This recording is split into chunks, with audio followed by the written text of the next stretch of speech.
Halo semua, berjumpa lagi di channel saya. Melanjutkan dari video saya sebelumnya, di sini kita akan membahas tentang struktur directory atau struktur folder yang ada di Linux. Dan memang agak berbeda antara Windows dan Linux.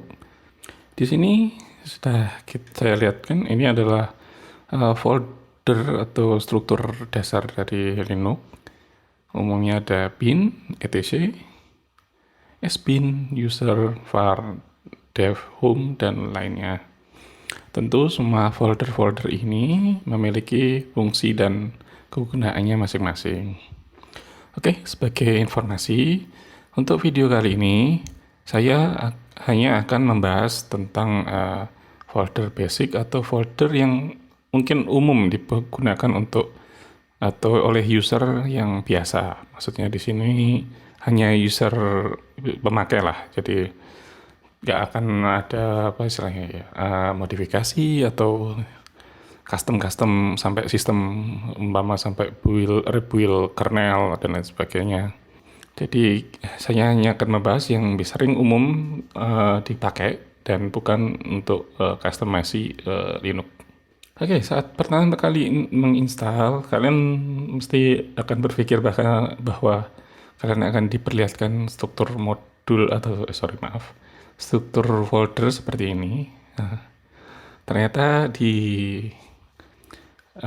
Linux yang modern atau sistem operasi Linux yang modern yang sudah punya UI dan juga sekiranya yang memang user friendly, biasanya folder yang hanya akan diperlihatkan di Explorer atau file Explorer lah kalau di Linux. Di Windows mungkin Windows Explorer itu hanya folder home atau folder user.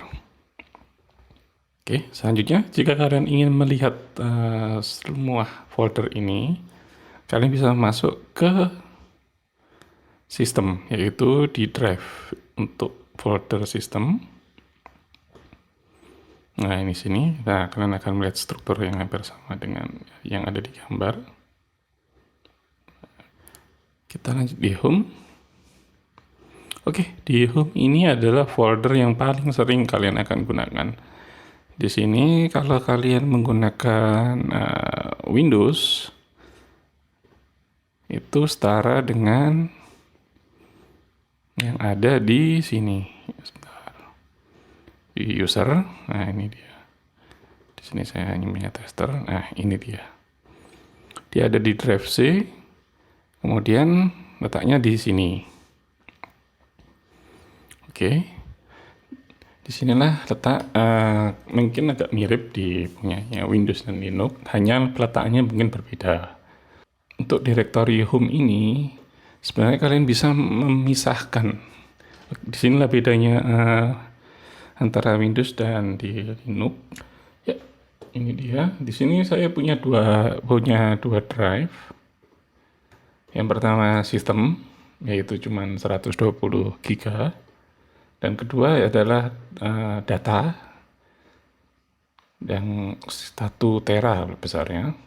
Oke, di sini saya set mount-nya adalah home. Oke, jadi home ini letaknya ada di drive atau hard disk yang 1 tera ini. Dan dia terpisah oleh sistem. Nah, sedangkan di Windows saya mungkin belum tahu, mungkin ada teman-teman sudah tahu cara memisahkan folder user ini di drive tertentu atau drive lainnya. Juga saya belum cari sih searching, jadi mungkin kalian bisa komen di bawah bagaimana caranya jika ada.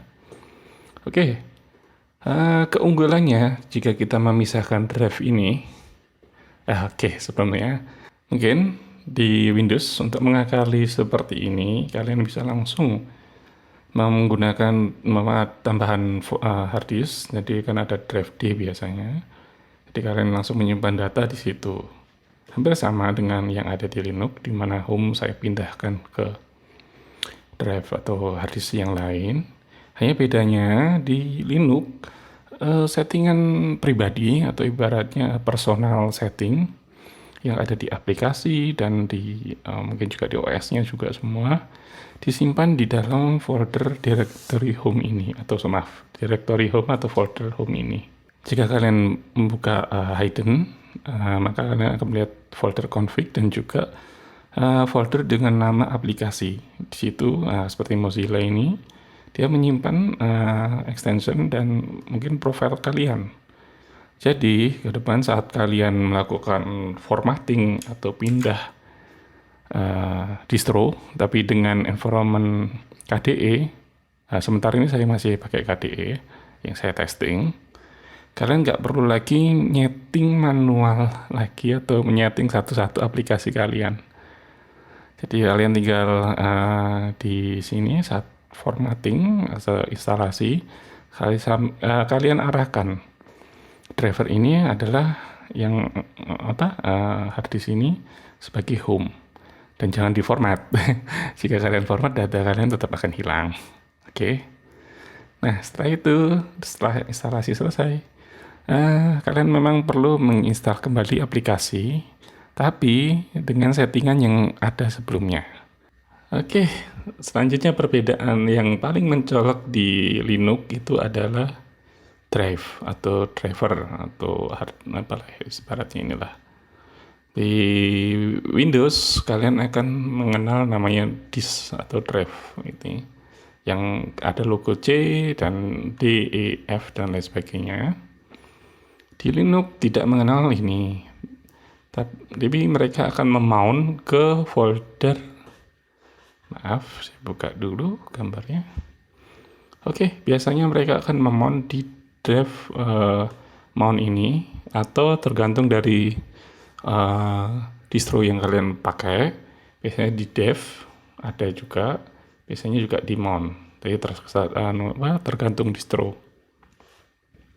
Oke, tapi untuk di file explorer atau Windows Explorer di Linux, kalian tetap akan bisa melihat drive di sini. Namun jika kalian sudah mengeklik dan kalian lihat di sini, untuk ini dia adalah root. Jadi saat kalian format atau instalasi, saya bukakan. Di sini mount pointnya kita set sebagai root atau slash ini. Nah, jika kalian buka di drive yang ini, dia hanya ada slash atau root. Jadi berbeda dengan di Windows ada drive C, di Linux nggak ada. Kemudian untuk ini home, jika kalian buka dia akan menjadi slash home. Selanjutnya yang tadi yang saya ngomong drive C, drive D, drive E, di Linux juga ada, tapi mereka biasanya nyebutnya SDA, SDB dan lain sebagainya. Biasanya ada SDA itu melambangkan satu hard disk. Sedangkan angka 1 di sini biasanya itu hanya partisi. Jika kalian di sini lihat, nah ini. Oke, contohnya the drive A system, di mana saya punya ada boot EV, Linux swap sama rootnya atau slash ini. Oke, mungkin kalian sering dengar saya root atau slash. Oke. Root atau slash ini ibaratnya itu adalah file system. Oke, di Windows mungkin kalian familiar dengan C. Nah, ini. Oke, di sini saya akan coba mencontohkan di Linux. Di sini saya memasukkan flash disk. Oke, kita coba akan buka. Oke. Maaf. Oke, kita lihat. Nah, di sini ada removable disk. Hampir sama kayak di Windows. Nah, seperti yang saya bilang, nanti dia akan berubah menjadi SDA, SDC atau SDD biasanya Oke, ini coba saya klik. Oke. Di sini kalian akan melihat path atau alamat yang aneh, berbeda. Ini adalah istilahnya auto. Jadi dari distro DW atau distronya sendiri yang memount atau membuka flash disk ini. Nah, sangat berbeda di Windows, jika kalian memasukkan flash disk atau drive atau yang lainnya, kalian mungkin akan hanya melihat seperti ini. Drive D apa gitu isinya. Mungkin cuma namanya apa, label dari device-nya. Di sini sama, nggak sama sih, sorry.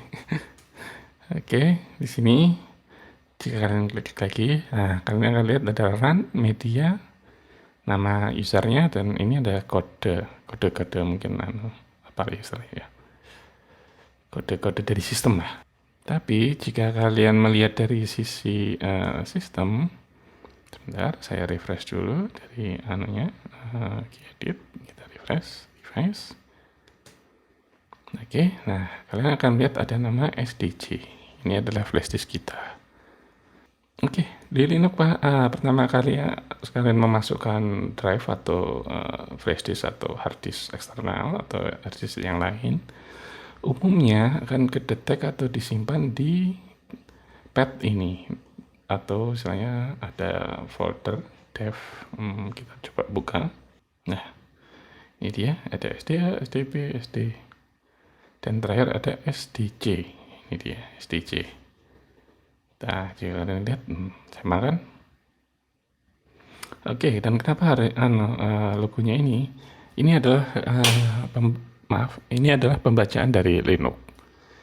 Nah, untuk bisa membuka drive ini, Linux perlu memount, istilahnya apa ya, mount itu ya, bahasa Indonesia ya.